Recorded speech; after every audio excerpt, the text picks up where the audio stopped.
Hello students, welcome to my channel Benjo classes.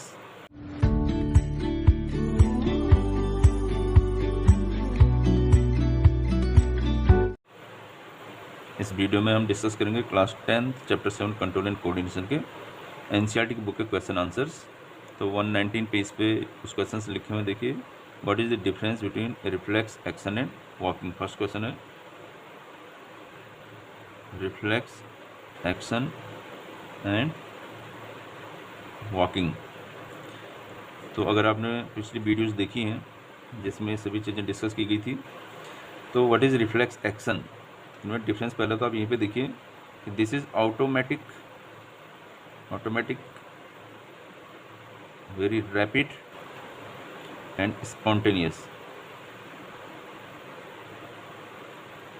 Means अपने आप होने वाली रिएक्शन है, ऑटोमेटिकली हो जाती है, स्पॉन्टेनियसली हो जाती है और रैपिडली होती है। वॉकिंग क्या है, इसको हम लर्निंग से मतलब सीख के या प्रैक्टिस करके सीखते हैं इसे, वॉकिंग को। ये अपने आप नहीं होती है। सेकंड डिफरेंस आप इसमें ये देख सकते हैं कि जो रिफ्लेक्स एक्शन है उसको स्पाइनल कॉर्ड रेगुलेट करता है या मेंटेन करता है। स्पाइनल कॉर्ड, इसका आपको डायग्राम भी बताया था बड़ा सा, जो हैंड हॉट प्लेट पे टच होने वाला, आप याद कीजिए। जबकि जो वॉकिंग है ये हमारी विल से होती है, मीन्स इसको ब्रेन रेगुलेट करता है, क्योंकि हमारी मर्जी है तो हम वॉक करेंगे, नहीं है तो नहीं करेंगे। हमारा ब्रेन सोचता है कि चलो वॉकिंग करते हैं, mean it is controlled by brain और आवर विल। जबकि जो रिफ्लेक्स एक्शंस हैं उसमें ब्रेन का कोई इन्वॉल्वमेंट नहीं, इसे कंट्रोल और रेगुलेट करता है स्पाइनल कॉर्ड, ये हमारी मर्जी से नहीं होते। सेकेंड क्वेश्चन है what happens at the synapse between two neurons. Again आप रिकॉल कीजिए कि साइनेप्स में क्या होता है टू न्यूरॉन्स के बीच। तो जो न्यूरॉन्स होती है स्टूडेंट्स, रफली देखिए, ये एक्सॉन है, ये नर्व एंडिंग है, ये डेंड्राइट्स हैं, और ये दूसरी न्यूरॉन मान लीजिए आप, इसका साइटोन है, ये एक्सॉन है, ये नर्व एंडिंग है, इधर branches. Synapse is the point of one nerve ending of one neurons, first neuron के nerve ending, and dendrites of second neurons. इसके बीच का जो गैप होता है, ये नर्व एंडिंग और डेंड्राइट्स आपस में जुड़े हुए हैं, लेकिन इनके बीच जो खाली जगह गैप है, इसे कहते हैं साइनेप्स। अब इससे पूछा गया बच्चों व्हाट हैपन्स, यहाँ पे होता क्या है। आपने पढ़ा था पिछली वीडियोस में कि जो इलेक्ट्रिकल इम्पल्स या नर्व इम्पल्स ये न्यूरॉन लेके आता है डेंड्राइट से, सेल बॉडी से, फिर एक्सॉन में, फिर नर्व एंडिंग में, तो यहाँ पे फिर एक केमिकल रिलीज होता है साइनेप्स पे। व्हाट हैपन्स में मेन चीज़ आई कि केमिकल रिलीज होगा, और ये केमिकल अगेन इलेक्ट्रिक इम्पल्स को जनरेट करता है, अगेन इलेक्ट्रिक इम्पल्स को जनरेट करेगा। तो शॉर्ट में कहें तो इस न्यूरॉन से जो मैसेज आ रहा था वो दूसरे न्यूरॉन में पास होता है साइनेप्स पे। मैसेज इज पास टू या cross to next neuron from this neuron. तो किस फॉर्म में होता है, इलेक्ट्रिक इम्पल्स जो यहाँ से आया था वो यहाँ पे केमिकल रिलीज हुआ और फिर से इलेक्ट्रिक इम्पल्स बन के नेक्स्ट न्यूरॉन में गया, फिर फर्दर यहाँ पे एक साइनेप्स और बनेगा दो न्यूरॉन के बीच, इस तरह से पास होता जाएगा। तो मैसेज कन्वे होता है, पास होता है दूसरे न्यूरॉन में, साइनेप्स पे। Third question is which part of the brain maintains posture and equilibrium of the body. आपने ब्रेन का डायग्राम पढ़ा था, इस तरह का इसका स्ट्रक्चर होता है। इसमें आपको ध्यान होगा यहाँ पे एक पार्ट इस तरह से था,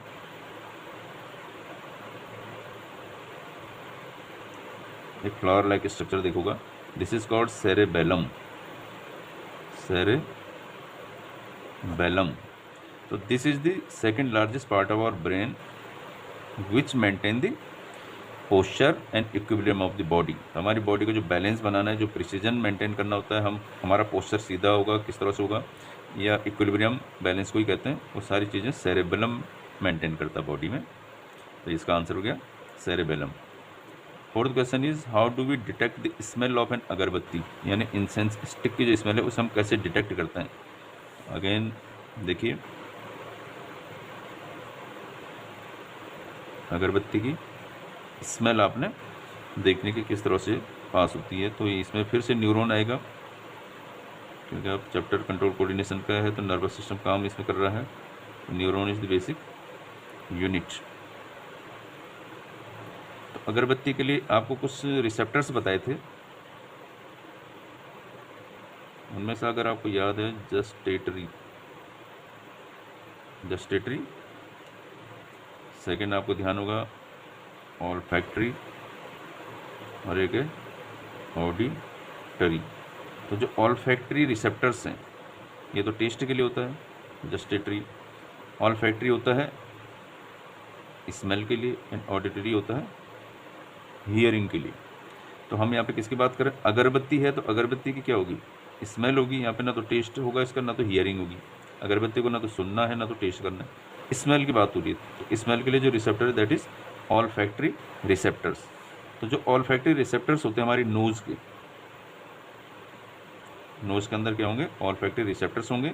ये अगरबत्ती की स्मेल को पहले डिटेक्ट करेंगे, डिटेक्ट करके उसे फिर ये जो डेंड्राइट्स हैं इसके थ्रू एक केमिकल यहाँ पर रिलीज होगा, केमिकल रिएक्शंस होती है। वो केमिकल रिएक्शन एक इलेक्ट्रिक इम्पल्स तैयार करेंगी जिसे नर्व इम्पल्स भी कहते हैं। और ये इलेक्ट्रिक इम्पल्स एक न्यूरॉन से दूसरे में, दूसरे से तीसरे में, और हंड्रेड्स ऑफ न्यूरॉन से होते होते ब्रेन में पहुँचेगा।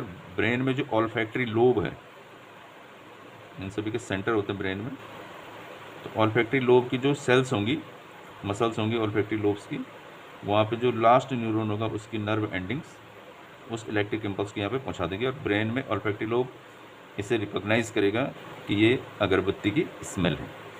इस तरह से इसका आंसर बनेगा कि how do we detect the smell of an अगरबत्ती।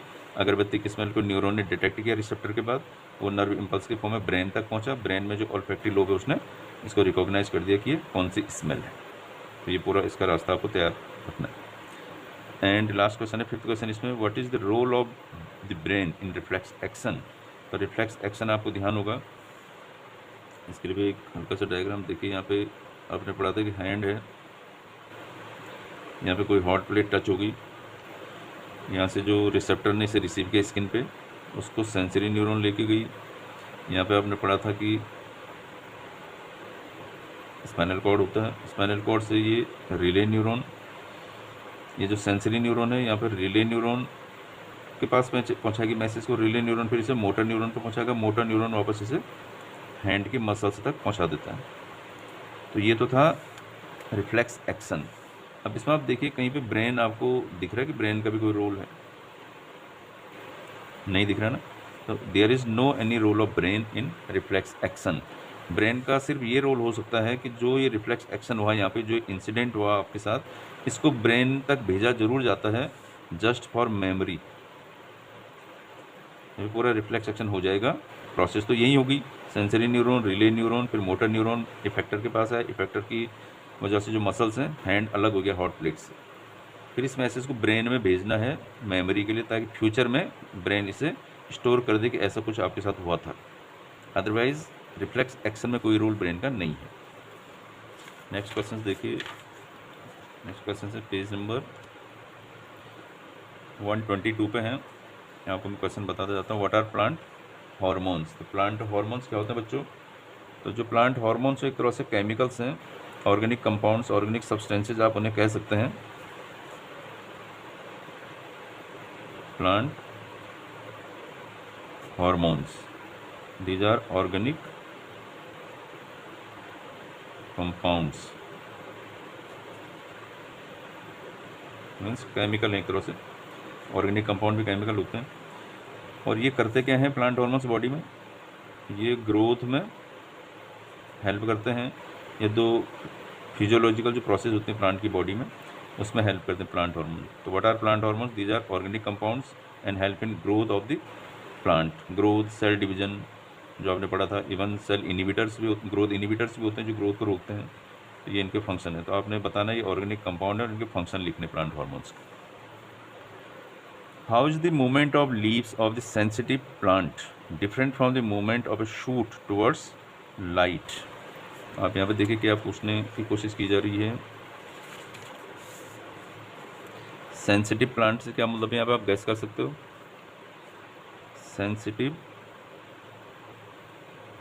प्लांट, इसका मूवमेंट जो शूट होता है, नॉर्मल जो शूट होती है उससे कैसे डिफरेंट है इसका मूवमेंट। आपको ध्यान आ रहा होगा थोड़ा थोड़ा। Sensitive plant here is for example touch me not, यानी छुई मुई जिसे कहते हैं। इसका बॉटनिकल नेम बता सकते हैं आप? बताइए। मिमोसा प्यूटिका। ये भी साथ साथ क्वेश्चन के बीच कई क्वेश्चन आ जाते हैं। मिमोसा प्यूटिका ये सेंसिटिव प्लांट। अब ये क्वेश्चन ये पूछा गया बच्चों कि सेंसिटिव प्लांट यानी छुई मुई में जो मूवमेंट होता है उसमें, और जो शूट है, शूट मीन्स होता है प्लांट का अपर पार्ट, ये तो रूट्स हो गई, ये ऊपर का पार्ट शूट है। इसके मूवमेंट में और छुई मुई के प्लांट के मूवमेंट में क्या डिफरेंस है? आप देखिए, जो छुई मुई में मूवमेंट होता है वो होता है बिकॉज ऑफ टच। जब इसे टच करते हैं तो इसकी जो लीव्स होती हैं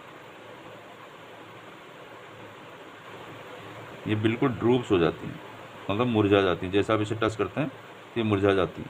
तो यहाँ पे आप देख सकते हैं there is no any direction. एक तो इसमें कोई डायरेक्शन नहीं होती इस मोमेंट में, ये नॉन डायरेक्शनल है। No direction means non directional movement. जबकि आप इसमें देख सकते हो मोस्ट ऑफ द केसेस में आपने देखा कि जो शूट की ग्रोथ होती है ये किसी को इसको टच करने की वजह से नहीं होती है। इसने ऑटोमेटिकली नेचुरली ग्रो करना है इसने। It is a natural growth. छुई मुई में तो तब था when we touch the leaves of chhui mui plant, लेकिन इसमें ऐसा नहीं, ये तो नेचुरल ग्रोथ होती है शूट की। इसने बढ़ना प्लांट के ऊपर, और ये थोड़ी डायरेक्शनल होती हैं। डायरेक्शनल इन द सेंस कि आपने जियोट्रोपिज्म पढ़ा था, जियोट्रोपिज्म।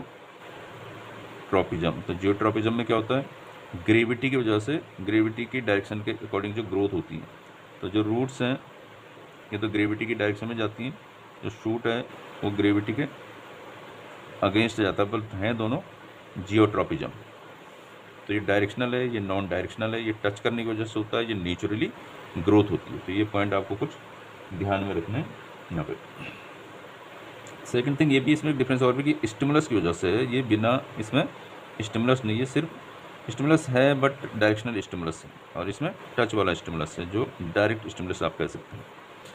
नेक्स्ट क्वेश्चन इसमें है give an example of A plant hormone that promotes growth. Plant hormones में कौन सा है जो ग्रोथ को प्रमोट करता है? तो पहले आप सारे प्लांट हार्मोन याद कीजिए कौन कौन से थे, ये सभी बच्चों को पता होने चाहिए। एक ऑक्सिन आपने पढ़ा था, एक जिब्रेलिन, ये आपको याद आ रहा होगा। देन साइटोकाइनिन भी था, एब्सिसिक एसिड और एब्सिसिन। इवन एक फोर्थ के बाद फिफ्थ भी एथिलीन, ये शायद बुक में हो ना हो, लेकिन ये भी एक प्लांट हार्मोन है। इसमें से आपने पढ़ा था auxin helps in growth, gibberellin helps in growth, cytokinin cell division, abscisic acid growth inhibitor means ये ग्रोथ को रोकता है, और ये फ्रूट को राइपन करने में हेल्प करता है। फ्रूट राइपन मीन्स फलों को पकाने में, ये फलों को पकाने में काम आ रहा है, ये ग्रोथ को रोकता है, ये सेल डिवीजन में हेल्प करता है। ये दो ग्रोथ हार्मोन हैं। तो ग्रोथ को प्रोमोट करने के लिए, क्योंकि इलोंगेशन वाली ग्रोथ ऑक्सिन करता है, ये गर्थ वाली ग्रोथ करता है कि ट्री का गर्थ कितना होना चाहिए, धीरे धीरे मोटा हो जाता जो पेड़। तो exam answer will be auxin which promote growth. Next question इसमें पूछा है how do auxins promote the growth of a tendril around support. आपने देखोगे जो टेंडिल्स होते हैं बेल पे, वो इस तरह से इस पर ऊपर चढ़ते हैं। ये किस तरह से चढ़ेंगे? ऑक्सिन का पहले तो बच्चों आपको एक आइडिया में दे दूं। Suppose there is any plant,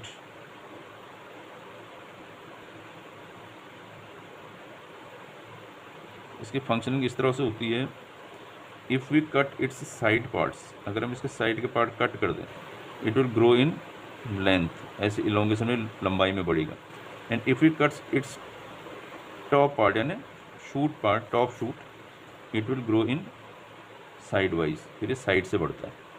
auxin को माली लोग इस तरह से करते हैं गार्डन में, साइड से, जिसको लंबा करना हो, प्लांट को लंबाई में बढ़ाना, साइड से इसे कट कर देंगे।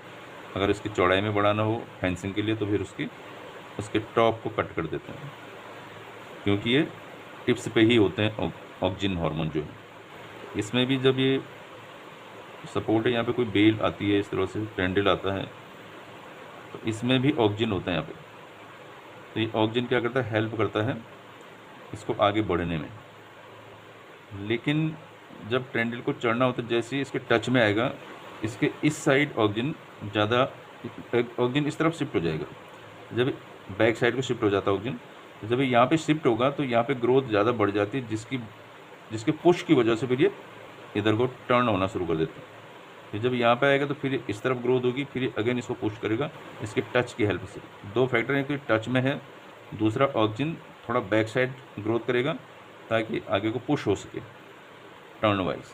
तो इस तरह से टेंड्रिल्स आगे बढ़ते हैं। Design and experiment to demonstrate hydrotropism. जो 5th क्वेश्चन इस एक्सरसाइज में, हाइड्रोट्रोपिज्म को किस तरह से आप डेमोस्ट्रेट करोगे। तो पहले आप देखिए क्या क्या ट्रोपिज्म आपने पढ़े हैं। एक तो आपने पढ़ा था फोटो ट्रोपिज्म, दूसरा आपने पढ़ा होगा जियो ट्रोपिज्म, और तीसरा आपने पढ़ा हाइड्रो ट्रोपिज्म। इसके अलावा कीमोट्रोपिज्म भी होगा। थिग्मो टच मी नॉट वाला था, थिग्मोट्रोपिज्म था टच की वजह से, वो अलग है, नॉन डायरेक्शनल। तो photo means due to light, जो लाइट की वजह से होता है। जियो मीन्स जो ग्रेविटी की वजह से होता है। एंड हाइड्रो मीन्स जो वाटर की वजह से होता है। तो हमसे पूछा गया है कि हाइड्रोट्रोपिज्म को कैसे डेमोस्ट्रेट करोगे आप एक्सपेरिमेंट से। तो hydrotropism means where there is movement of plant या growth of plant due to the direction of water. तो वाटर की तरफ प्लांट का कौन सा पार्ट मूव करेगा, पहले तो आप ये देखिए, आप सोचिए कौन सा पार्ट कर सकता है।